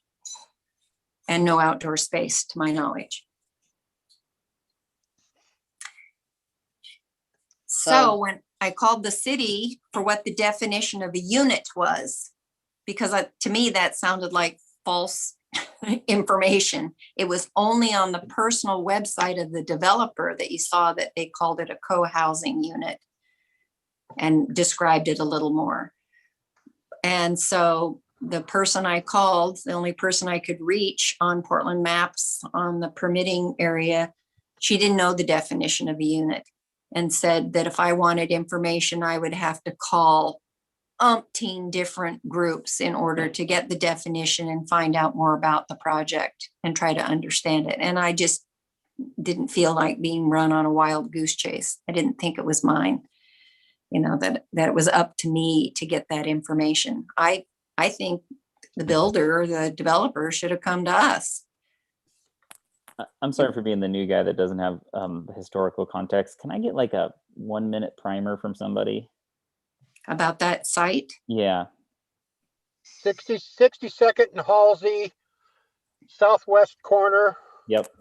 No sidewalks. Yep. On 62nd. Was a home, single family home, residential that was built in demolished. 1950. And it's zoned commercial, right? I believe so, because I believe that whole strip of Halsey down to the Providence area is. So I know exactly what you're talking about because it's like 4 blocks from my house, and it sounds like there's going to be a multi-story, something around 30 units going in. 3 stories. 3 stories, and they call it 3 units. But each unit is a floor, and each floor has, to my knowledge, 10 bedrooms per floor. 9 of the bedrooms have in-suite toilets and showers, and then there's 1 communal per per floor. I think there might be an accessible unit on the main floor. I'm not sure. Okay. Well, And I had what if- heard that one of the floors doesn't have 10 units. Because I'd heard 29 units total. So Okay. Well, we're Yeah. close. What are some of the- it's all the same anyway. And I what are have some no- of the concerns? I have no trouble with it being co-housing. You know, I think part of the concern is truth in the information we received. When we Right. received information that there's 3 units, it didn't in any of our minds register that there could be 9 or 10 bedrooms per unit per floor. You know, Well, the And other so other the density concern, is kind of the question here. the And other could it- concern is with 29 units, and I realize that probably a good portion of these people aren't going to have vehicles, or 29 bedrooms, but it's on a narrow street, no sidewalks. I think it will be the bikeway street, if I'm right. Is it 62nd? No, No. 61st is the bikeway. Okay, all the way. All right. But where are they going to park cars on a narrow street without sidewalks? And you're not going to be, I don't think there's parking on Halsey. There's limited parking on Halsey, let's put it that way. And it's also going to affect the pods there, the food pods that are already taking up much of the parking on Halsey that's down in that area. So that's How many another issue. occupants per bedroom? How many occupants per bedroom are allowed? So I it could, don't- that I don't know. 25. it could be 2. Let's say it was 2 and 2 adults in each bedroom. Could be 60 cars, 60. Is it So is it again- supposed to be like transitional housing, or is it low income housing, or is it just like a Communal housing, co-housing. co-housing, communal Co-housing. housing, that sort of thing. But like And- long term, right? Like it's intended for Yeah. people to be okay. Yeah. It's obviously lower cost, but yeah. And what's the stage of things? I mean, has this been approved by certain? Yeah. It's Uh, in, Yeah, it's the on. walls, the walls on the first floor are going up right now. Oh, okay. I mean, I only live about Wow, 3 I mean, it blocks from there just- myself. And could it be built on a residential street rather than on a Halsey? Could it be built up 60th? Could any single family home be demolished and that be built on it? That's a good question. Calling it 3 units. And is that just, I mean, so forgive me, my political real estate education was in Philadelphia. It just smells like something where, yeah, you have 3 units and you do this, and then, 5 years down the line, you're like, oh, well, it really makes more sense to split them up into 29 units. Well, And then it's already built. And so, I mean, is it subterfuge? Or You is mean asking forgiveness rather than permission? yeah. Yeah. Or not even forgiveness, but like, hey, we're here. So The Yeah. codes have not caught up with this type of development yet. yeah. I think we certainly should do a letter to the developer and the city bureau complaining that this is was not clear in the submittal and is not clear in any of the documentation we received, and that such abuse of the term unit should not be allowed. I You want a agree. motion to that effect? Can I ask a question? Yeah, If- sure. Yeah, if it let's say it had been really clear that it was 29 units, would that have been a code violation? I just am not very familiar with it. It would have been, as far as I understand the code, Okay. the current city code. Yeah, would that's it why I be said the because it's code too has dense not for caught the- up with this type of building yet. Right. It would have been a violation because it would be considered too dense in this zoning area. No. It would just be too many bedrooms per unit. Unit. But isn't this like what is it? I can't remember now, CS2 or something like that. I mean, it's commercial. CM2. CM2, that's it. Okay. Yeah, I think it's CM2, but I could be wrong. Part of that is also a heads up with the neighbors, just to let them know Absolutely. this is Uh-huh. coming in. Absolutely. And that this is going to impact your parking in the area. So be aware that, it's coming in. And Is- whether or not we have control over it it's very limited for a neighborhood association. But it's a this matter of just letting the affiliated? neighbors know. Is this affiliated with Bear Lake Brewing? Barley Somehow I pod, think it is. I Same think they call folks. it. Okay, don't Sharon, don't you have a contact there? Not with the barley pod. They came to our neighborhood meeting, remember? They wanted the okay to put the carts there. They were bootlicking everybody. They would bend over backwards to do everything so that we would be sign a good neighbor agreement, anything. But that was Bear Lake Brewing more than it was the developer. No, it was the developer because the Bear Lake Brewing is just, renting space there, the tap room, as well as the cart pods are paying rent. So just holding that lot, paying their mortgage for them until they develop. So I feel absolutely betrayed that they came wanting everything regarding that particular piece of property. And then they bought the lot across the street a block away and then did this without even remotely considering coming to the neighborhood association to even just for informational purposes. They may not have to give notification. The lady that I spoke to was at the city was not interested really in talking to me at all. She didn't care. Yeah, if it's a triplex, if it's 3 units, then really. But I thought it was a triplex on The it. neighbors don't have a say, but I think the concern here is what is the definition of a unit and how did this happen? That's what I asked her and she would not tell me. Well, it Again, sure do you sounds want like- a motion? Do you want a motion to write that letter, Tamara? Sure. Okay, I move that you write a letter to the city and the developer asking the definition of a unit and how does the code apply to that when a unit is 29 or when a unit is 10 bedrooms. 10 bedrooms, 10 bathrooms.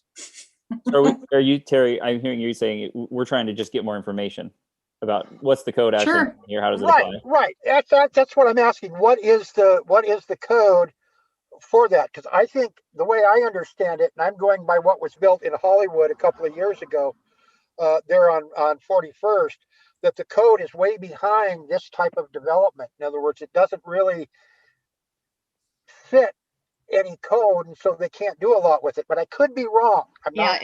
Those are called micro units or micro housing. Units. Yeah, exactly. I'm okay if they, be upfront what Exactly. it is and where to go. That's not the way they said this. They said, they didn't call it micro units. No. They called it 3 units, period. Mm-hmm. Or micro apartments, because that is what they called the one in Hollywood. Down near Trader Joe. Yeah, across from the Trader Joe's Right. parking lot. Yeah. Right. They were very clear about that. Yes. Okay, so we've got a motion. Do we have a second for that motion? I second it. Okay. All those in favor, say aye. Aye. All those opposed, same sign. Okay, letter to go out. All And right. you will copy us, right? Yes, I will copy you guys. Okay, thank you. And the next is more informational, that the base where George Washington used to be, the statue, the monument base is being torn down. And we have no idea in the future where and if George Washington's ever going to be put back up. We don't know that about any of the monuments, including the elk that was taken down. So at this point, that's what the demolition permit is for. Just one note here. The elk is owned by the Water Bureau and the other statues are not. Okay, so our Water Bureau money went to the elk. So, well, because it was a part of a fountain, see?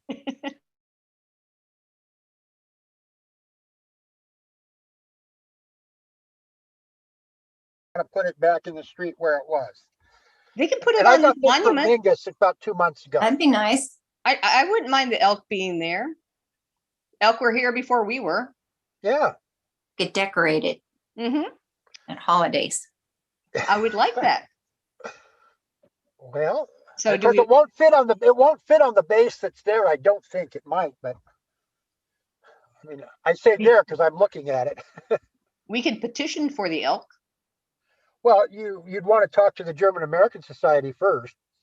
Yeah, they would like an elk. I would think so. Yeah. I'm sure there's elk that run around Germany. I'm sure there are. Probably moose too, but you know. So anyway, that's kind of where it is. It's more informational. I also had a couple other items just to bring up that I got a email from James Bassalow, who lives on the corner of 57th and Stanton, saying there's just a tremendous number of collisions happening at that intersection because the traffic coming in and out of that section of the neighborhood is just getting hammered with so much traffic going north and south on 57th. You know, I don't know whether they want to have another light or what can be done, but that was right. Two comments here. One, if they close or Alameda here, you're going to have more traffic. If they close Alameda in front of the German American Society, make it one way. And two, about 3 or 4 days ago, I was on 57th at about 3:30, and the traffic going southbound was backed up from Sandy clear back to Fremont. Yep, it's pretty thick. Yeah. On 57th, you're talking. On 57th, yes. 57th. I was going the other direction, fortunately. I don't know. Well, I still think we ought to make that a huge traffic circle, but you know, that's just me. Is there a curb extension there at Stanton? I think there is now on 57th and Stanton. If I'm headed west on Stanton and I try to turn north on Sandy Boulevard, I hit that curb extension every time. I think it's there. From Stanton onto Sandy or onto 57th? From Stanton onto 57th. If you're 57th. traveling west on Stanton and Is you that hit the bike route? 57th and you turn north to go along 57th, there's a curb extension there on the northeast corner of that intersection. Bike route is on Clickitat. Okay, thank you. I get those streets mixed up because, like I said, I live south of the. Yeah. Anyway, I'm not quite sure what to do. I did tell him to send information to the city about collisions and stuff like that, and he said, well, you know, it makes more sense if we have the neighborhood back us up. What would he like? What would he like to have there? Can I say something? This is Jenny. Can Hi, you guys Jenny. hear me? Yeah. Hi. Sorry, I'm in an airport and I keep losing connection. But I have rallied my neighbors on my block to do reports via the 238 Safe. That's the city's portal where they collect complaints. So, you know, I've been directed by various people at the city to file a complaint every time there's an accident or, you know, we see a dangerous situation. You know, and they have assured me that they count those and log them. And then that guy that came to our neighborhood association meeting last month, I contacted him afterwards and he put like traffic counters out on my block to, you know, evaluate that for traffic calming because it's in the safe routes to school zone. It's in the, you know, identified route to school or something like that. But that would be my recommendation to that neighbor is to keep filing complaints at 238 Safe every time there's an accident. And I've been doing that for a number of years in my neighborhood or, you know, on my block. So, you know, they are responsive. They do right back, you know, so. Okay.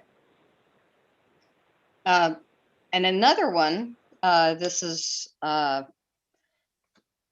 actually at 57th and Sacramento, where the pedestrian crossing is. There were workers down there and they, you know, the cars just dived down 57th towards Rose City Park. And, you know, they almost got hit just doing their job.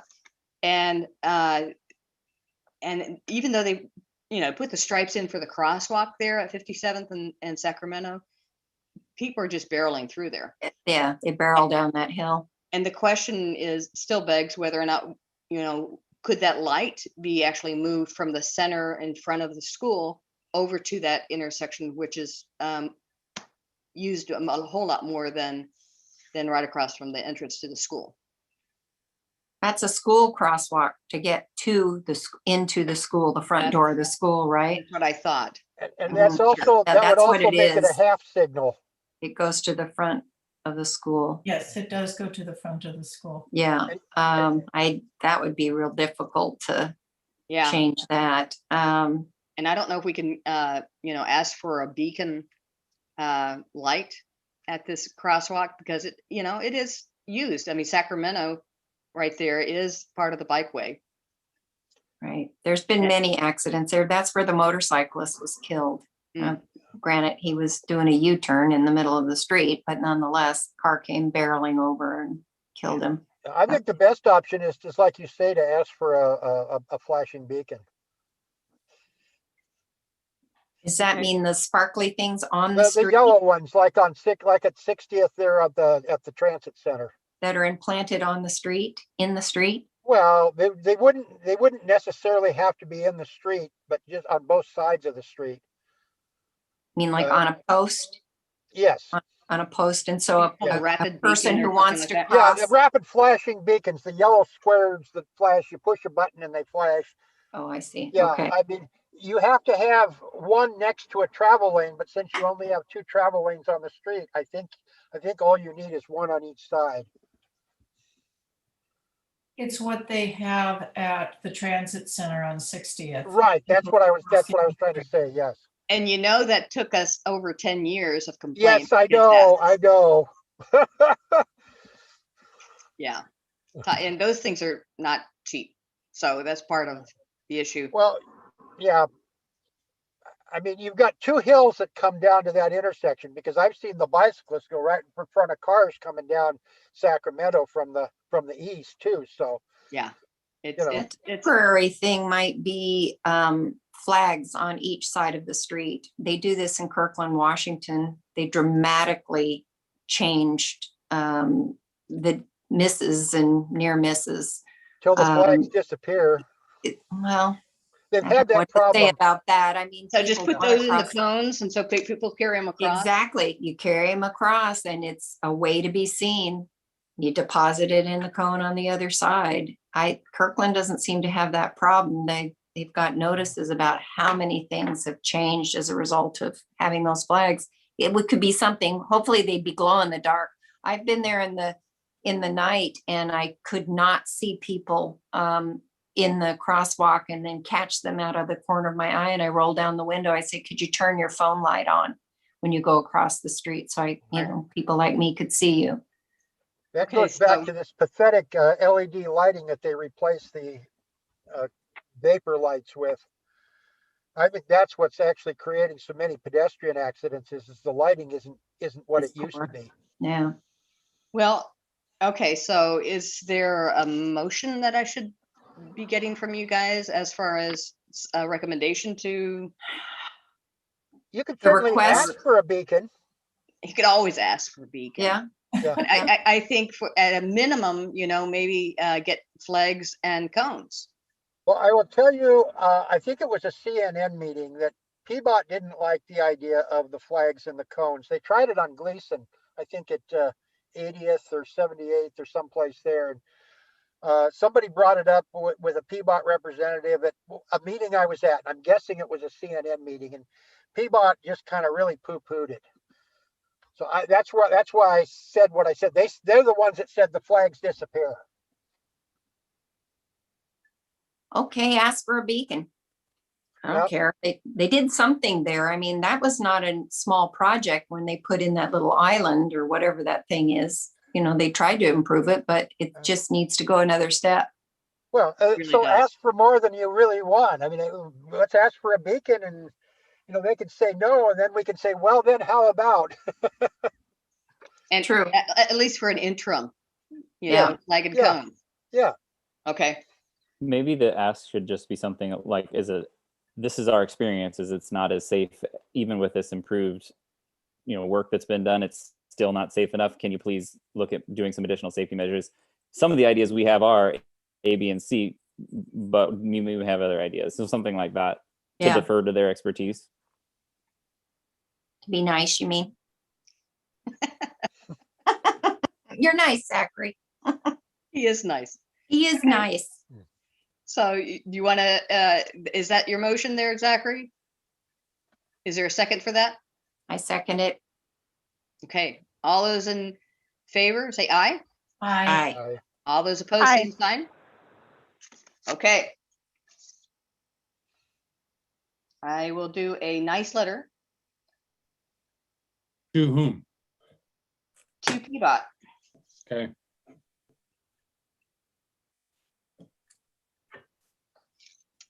All right. We have all of 15 minutes left. What do we have to cover? Probably Just do one it very- comment while I'm thinking of it. This isn't our neighborhood, or two comments. It's not our neighborhood, but it does affect our neighborhood. On 72nd Drive about a week ago, a fifth wheel appeared and it's gone today. Somebody was living in it where the trails go up the hill. Okay, And there was as many as 4 cars there at one time, including a Corvette. But it was gone today. So it left during the night or something, or early this morning. The second thing that good, taken care of. doesn't, the second thing that isn't our neighborhood, but it's 2 blocks away, and I told you about this, Tamara, 67th and Halsey behind the Pacific Market, where when I grew up, it was a Signal gas station that was there. It's up against the freeway. There's a lot of construction going on. That's a mini storage. Okay, I asked what it was. I stopped and asked, and it's a mini storage. That's so the 60 people in the 3-unit plex on 62nd have a place to put their stuff. it is. Well, I tell you, they got another one down there at 60th at the freeway, but it does back up against the railroad tracks and the freeway. So Can I talk? Okay, Yep. yeah. Thank you for not running over me. sorry. Storage is one of those booming businesses, especially during times like this while people are looking for housing.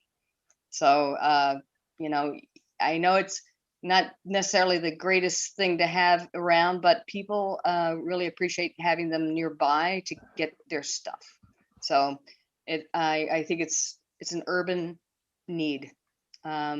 Even though some people say, oh, it should be apartments. It's like, it helps. It helps people live. So we got less than 15 minutes now. We've got 13 minutes. And we have all these different topics to cover. Shelter to housing continuum, which has been adopted. 72nd Bikeway. I've not received anything from Winston. Winston Sandino. I keep on emailing him. Yeah, thank you for doing that. I want to see the public comments organized. He hasn't done. I will just keep on after him. Another email. DOZA testimony. DOZA testimony that went in, and I don't think it's going to make any difference. The whole idea that we were trying to, help support the Main Street idea of with design review and the frontage and stuff like that.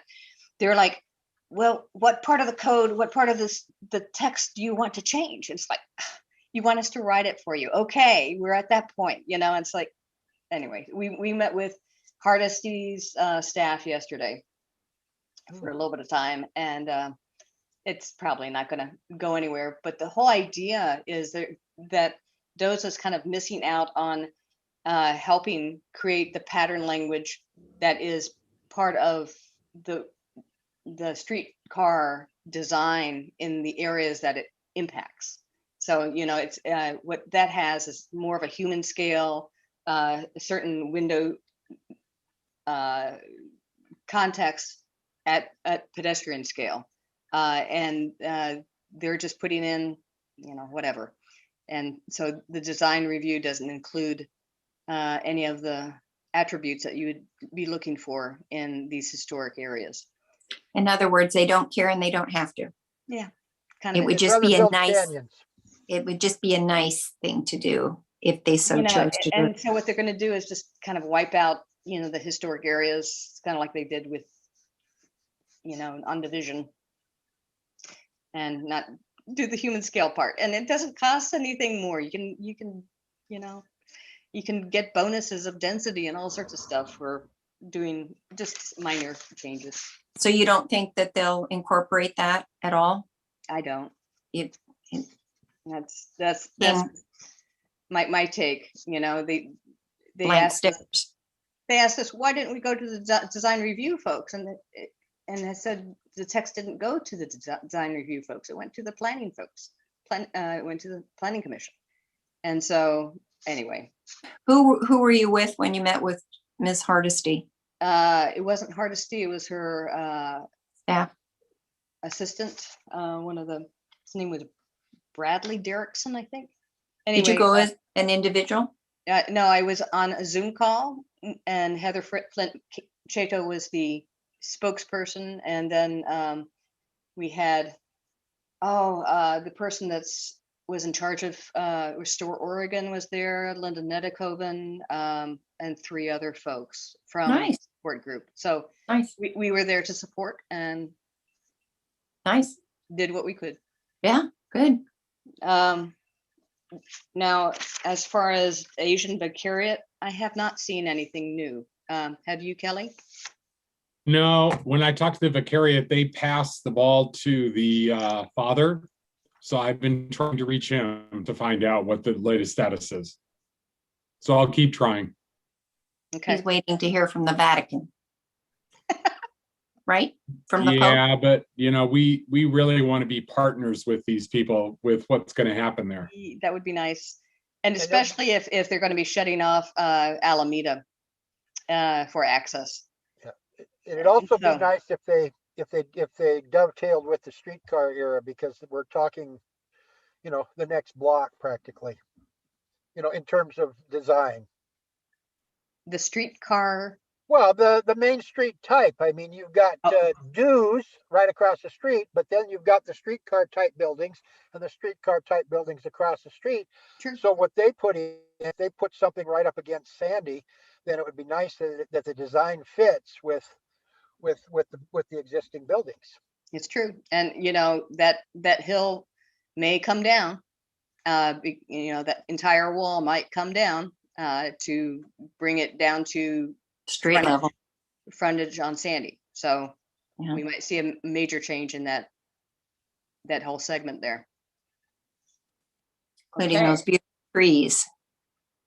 Yeah. So the last is construction projects, and we've got 7 minutes. Any updates that we need to know about, Kelly? Nope. What happened to the Tillamook project? The one that, The 6 townhouses. yeah, Last time that we heard from the developer, he said they were still trying to get financing. So I haven't seen anything since, and he hasn't responded to my emails. Hmm. So I assume it's still in the fundraising mode. Yeah. A lot of development has just kind of stopped, and that's, I think everybody's hanging on to their money to see what's happening with this pandemic before they put down investments. So, and people, if you look at, I mean, I watch multiple news channels, is people are moving out. They want single family residences. They don't want to live in high density areas. They're looking for their own piece of heaven, you know, so. if they can afford it. Yeah. And it's If they can created afford it, shortage. but people are gonna have to, for economic diversity in Oregon anyway, to move, be willing to move, and you can do this if you're, you know, remotely working, to move to smaller areas and build the infrastructure in those areas and create economic opportunity there and build. Not everyone either wants to live in a congested city anymore, nor can. It doesn't always work. So Well, I'd like to see more diversity. one of my concerns is more in the sense of global, because we have a lot of Chinese money coming in, buying up properties in Portland and major cities, and this is their investment, you know, and knocking down the single family and putting in triplexes or whatever and at top rate.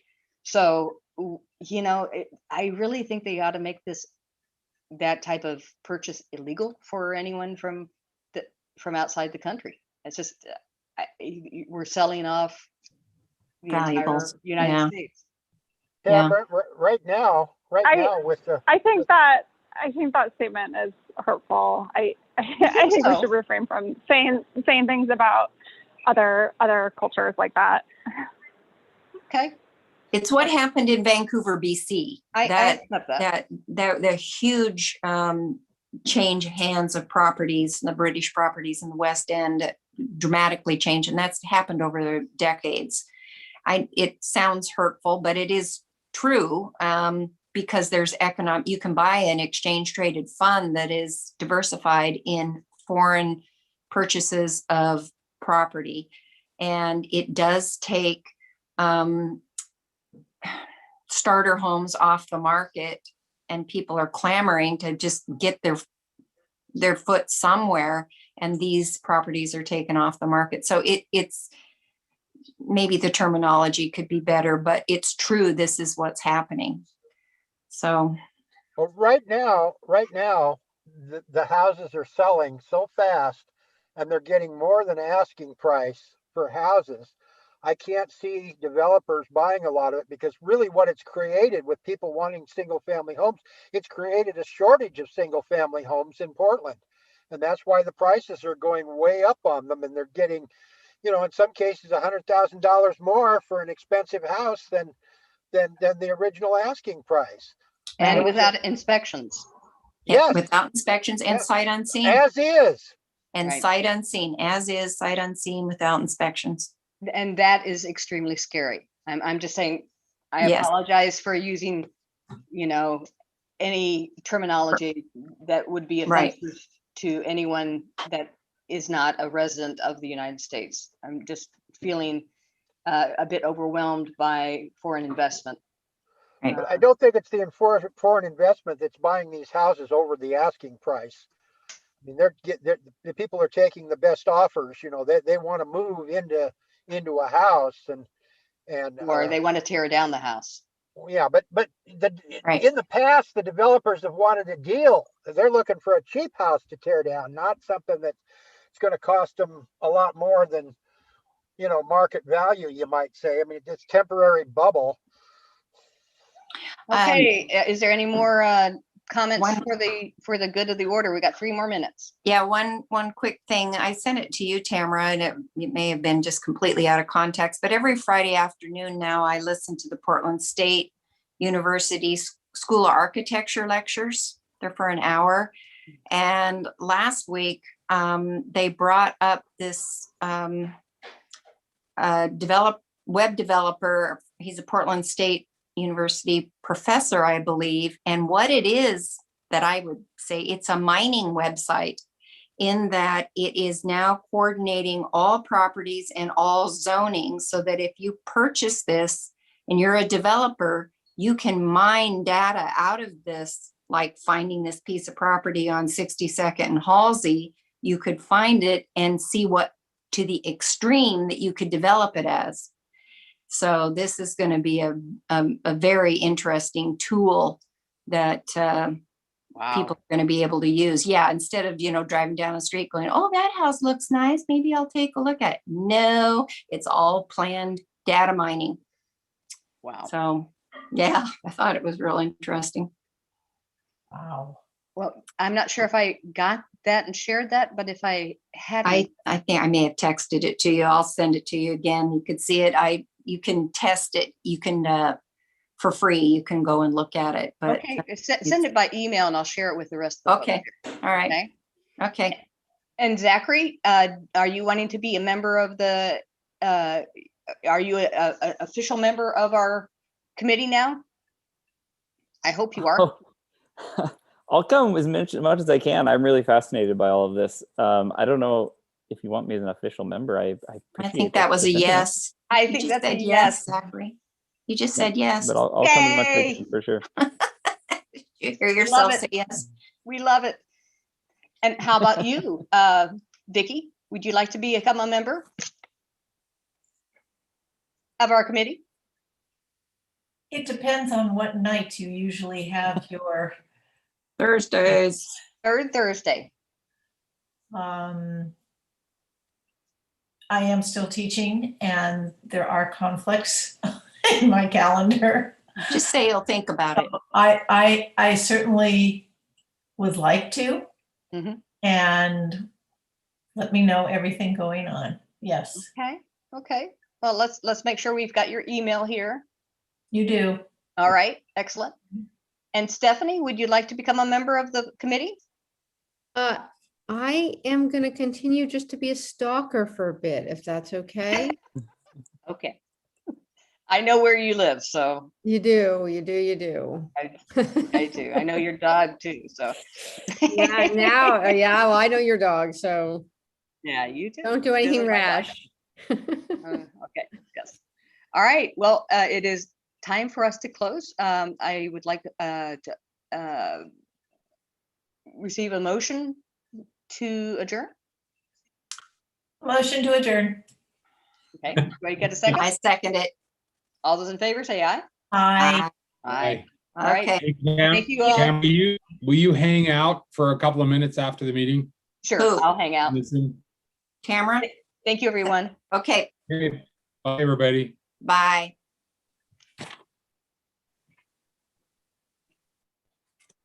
Hey, you. Hey, you. So my internet went out. I don't know why. Okay. So I missed part of the meeting. So I left when we were going to write a letter to the developer of that 29 unit bedroom place. Right. Yes.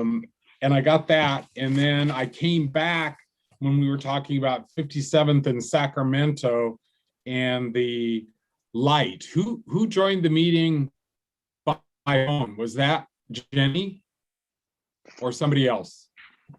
Yeah, it was Jenny. Okay, so she was talking about, I guess, the pedestrian / traffic issues in 50 and Sacramento. Do you know what happened between that and when I left? Well, did you catch her discussion of what she had done to rally troops to? No. Okay, she said in her area of the neighborhood, which is 62nd and Broadway, that they have been contacting PBOT with any accident, any violation, speeding through stoplights, whatever, stop signs in their area, and just documenting the hell out of the area. And in order to get PBOT to take notice of their needs in that particular area. Okay. That was And then about they're it. submitting that to PBOT. And they've been, being online with PBOT, because there's that complaint form you can fill out. So just documenting and submitting complaints. So what's their goal? Their goal at that intersection is to try to slow down traffic. If they, can get speed bumps, if they can get more stop signs, whatever they can get. Because if you remember, they removed the stop signs from going east-west and put them north-south in order to keep the traffic from flying north-south. And what now is happening is the traffic's flying east-west on Broadway now. Okay. Well, if that's it, then I'll go ahead and write that up, and thank Okay. you. You're welcome. Thank you. Okay. All Talk to right. you later. Bye. Happy grandfatherdom. Yes, Jack is just perfect in every way. Hey, congratulations. Thank you. All right. Take care. Okay, good night. Bye-bye.